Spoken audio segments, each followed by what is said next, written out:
जब हामिद मीर जेल में शहबाज शरीफ से मिलने पहुंचे, फोन टेप होना कोई नई बात नहीं। सदर लगारी से मुलाकात, हामिद मीर का कॉलम।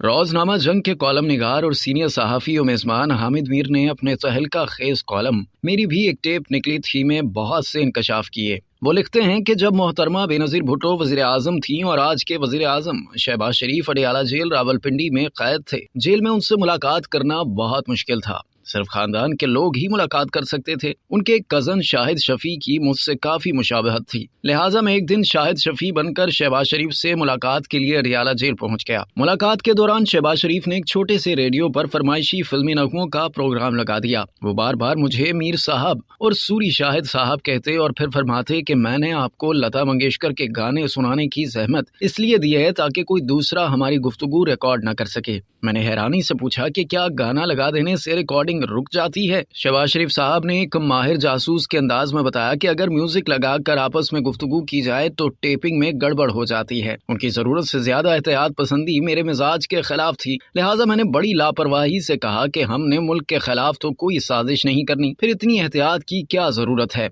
ये सुनकर शहबाज शरीफ साहब ने अपने दाएं हाथ की उंगली को जोर जोर से हिलाकर कहा कि ये एहतियात सिर्फ आपके लिए है। मीर साहब ओ सूरी शाहिद साहब, मैं नहीं चाहता कि आपका वॉइस डेटा कहीं महफूज हो जाए। मुलाकात खत्म हुई तो एक संतरी ने कान में कहा कि जेल सुपरिटेंडेंट आपको मिलना चाहते हैं। सुपरिटेंडेंट साहब बड़े एहतराम से मिले और सरगोशी के अंदाज में कहा कि पता नहीं आप मीर साहब हैं या शाहिद साहब, लेकिन आइंदा तशरीफ लाएं तो ख्याल करें कि यहाँ सिर्फ आवाजें नहीं शक्लें भी रिकॉर्ड हो जाती हैं। ये सुनकर मेरी हंसी निकल गई और मैं एक पाबंद सलासिल सियासतदान की एहतियात पसंदी का जनाजा लेकर जेल से वापस आ गया। अगले ही रोज सदर फारूक लगारी का बुलावा आ गया। मेरा ख्याल था कि वहाँ और लोग भी होंगे, लेकिन उस दिन सिर्फ मैं ही था। सदर साहब ने पहला सवाल ये पूछा कि शहबाज से मुलाकात कैसी रही। इस सवाल ने मुझे एक छोटा सा झटका दिया, लेकिन मैंने खुद को संभाल कर कहा कि वो बता रहे थे कि उनके नवाज शरीफ के साथ ताल्लुकात बिल्कुल ठीक हैं और वो अपने भाई के खिलाफ किसी साजिश का हिस्सा नहीं बनेंगे। ये सुनकर जनाब सदर ने कहा वो बिल्कुल ठीक कहता है, ये औरत झूठ बोलती है कि शहबाज और नवाज के ताल्लुकात खराब हैं। मैंने सदर से पूछा कौन औरत? सदर ने बड़े जहरीले अंदाज में कहा पिंकी प्राइम मिनिस्टर। सदर फारूक लगारी अपनी निशिस्त से उठे और उन्होंने टेलीविजन की आवाज ऊंची कर दी। मेरे पूछे बगैर ही कहने लगे कि आजकल इंटेलिजेंस ब्यूरो मेरे फोन टेप करती है, इसलिए टेलीविजन की आवाज ऊंची कर दी।